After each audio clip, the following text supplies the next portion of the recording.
Odur ki Peyğəmbər buyurur, sizə qeybət eləyən dedikdə deməyin ki, mən eləmirdim ki, filan kəs eləyirdi də.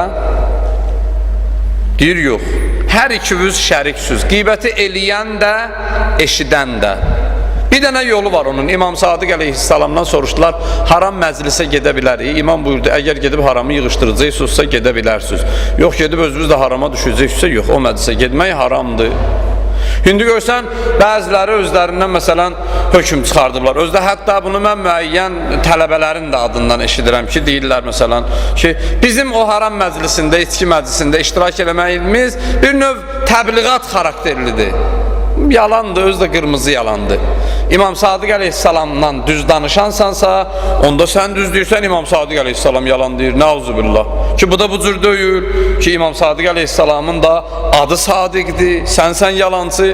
Deməli, sən yalan danışırsan, sadəcə öz nəfsini otarmaq üçün və özünü razı salmaq üçün və kiminsə gözünə kül səpmək üçün deyirsən ki, mən təbliğata görə orada oturmuşdum. Ya bəziləri məsələn müəyyən sözlər deyirlər, bəraətlər mən eşitdiyim deyə, bunlar özdə tələbələr ki, bunu istinbat edirlər. Qardaş, niyə getmişdin haram məclisinə? Deyir ki, məsələn, o içkini yığışdırmışdı, orada sadəcə bir musiqi, haram oynamaq filan məsələləri qalmışdı da, içkini yığışdırmışdılar. Mən orada iştirak edirdim, buna görə ki, ən azından bu zəhmət çəkib içkini yığışdırıb ona dəstək kampaniyası ünvanında. Ay, kimə gəlirsən, ay? Nə dəstək kampaniyası? Bu hansı dəstəkdir ki, bu əgər bir nəfər haramı tam yığışdıra bilirsə, göd iştirak elə ilə bunun məclisində. Yox, yığışdıra bilmirsə, sənə kim deyib ki, sənin orada olmaqlığın ona dəstəkdir? Sənin orada olmaqlığın ona dəstək deyil, dinə yamaqdır. Sabah bir dənə mömin deyir ki, qardaş, haram məclisə getmək olmaz. Deyir, filan kəsdən çox bilirsən, filan kəs gəlib oturmuşdu ki orada. Filan kəsdən də soruşur, deyir, mən dəstək kampaniyasında iştirak edirdim. Yox, şimdi qalmışsan odla suyun arasında. Düz kimdir, yalan kimdir, belə də adam qalır keşməkeşdə. Odur ki, Peyğəmbər buyurur ki, haram məclisində, qeybət məclisində iştirak eləmək haramdır və günahdır. Əgər qarşısını ala biləcəksənsə, əla. Qeybəti saxlayacaqsənsə, bu nurun ələn nurdur, bu gözəllikdir. Yox, əgər sən də ona oturub qulaq asacaqsənsə, Peyğəmbər buyurur ki, فَإِنَّ الْقَائِلَ وَالْمُسْتَمِعَ لَهَا شَرِيكَانِ فِي الْإِثْمِ Qeybəti eləyən də, onu eşidən də günahda şərikdirlər. Ondan sonra Həzrəti Rəsulullah buyurur, Əs-sami'u lil-qeybə əhədul muqtabin. Hələ burada şərikdir deyirdi, bəlkə də biraz yaxınlığının azlığını düşünmək olardı. Peyğəmbər ikinci hədisində buyurur ki, qulaq asan qeybət eləyənlərin elə biridir. Daha şərikdir filan yox, elə eyni qeybət eləyəndir buyurur. Bir nəfər qeybətə qulaq asırsa, Həzrət Rəsulullah buyurur ki, o elə eyni qeybət eləyəndir. Ondan sonra Həzrət Peyğəmbər buyurur, Əl-qeybətu əsra'u fi dinir rəculil muslim minəl-akiləti fi cəvfih.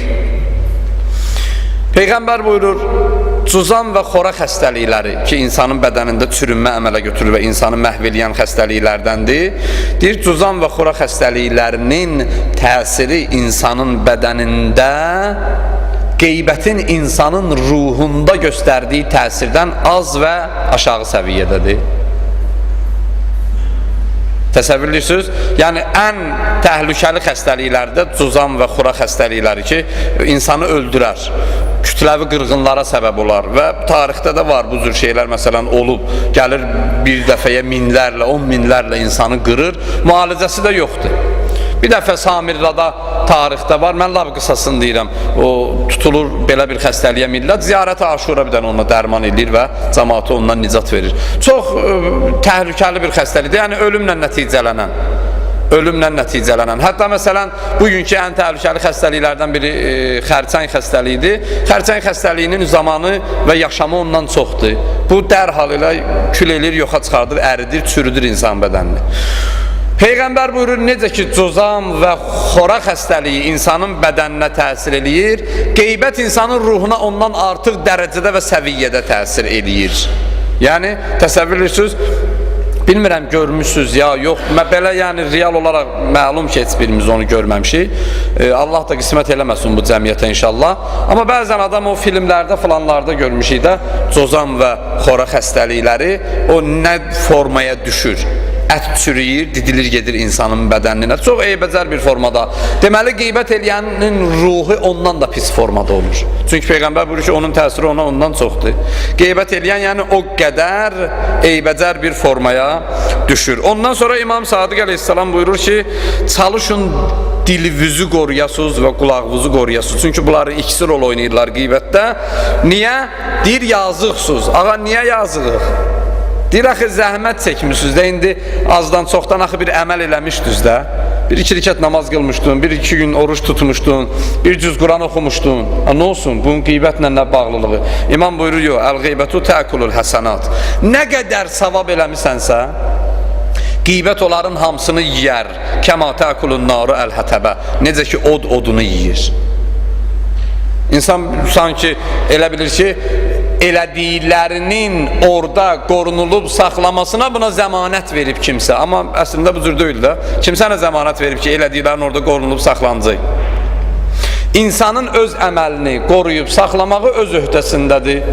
Ya saxlayarsan, ya yandırarsan. Əksər hallarda da yandırırıq, saxlamırıq. Əksər hallarda da yandırırıq. Odur ki, bir dənə ki, əməl verdin Allaha, bunun mənası deyil ki, nə olur olsun qiyamətəcən Allah bunu saxlayacaq və qiyamətdə götürüb sənə qaytaracaq. Belə məsələ yoxdur. Odur ki, Quran deyir, mən cəə bil həsənə fəlahu əşru əmsaliha.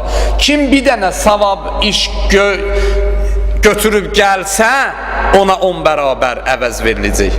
Demir kim bir dənə savab iş görsə, deyir onu götürüb ora çıxartsa. Ora götürüb çıxartsan əvəzi olacaq. Və ora götürüb çıxartmasan olmayacaq. Bəs öz öhdəmizdədir. İmam Sadiq ağa da buyurur ki, qeybətlə onları yandıra bilərsiniz. Qeybətlə onları məhv eləyə bilərsiniz. Buyurur, əl-qeybətu təkulul həsənat. Həsənat bir üstə nədir? Bütün savablar. Qeyd də vurmayıb imam. Bura qədər 5 il, 10 il, 20 il, 30 il nə savab eləmişdinsə, imam buyurur, bütün həsənələrin, bütün yaxşı işlərin, bütün yaxşı işlərin gələr, bir dənə qeybətlə əlindən çıxar. Bütün savabların gedər.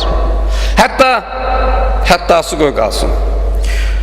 Bəs insan eləyə bilər, bir qeybətlə, ki kəmainki çox olub bu cür, bir qeybətlə bütün əməllərini yandırsın. Necə ki eləyirik. Bir günahla bütün əməllərimizi yandırırıq. Görürsən, bəzi insan bir müddət normal, sabit bir yolda olur, hidayət yolunda olur, namazı, orucu filanı. Bir müddətdən sonra görürsən ki, məsələn, haram yiyir, haram içir, haram işlər görür. Niyə? Bir dənə əməl eləmişdi ki, elədiklərinin hamısını yandırdı da bunu saxlayacaq bir şey qalmadı bunun. Bunu saxlayacaq bir şeyi qalmadı.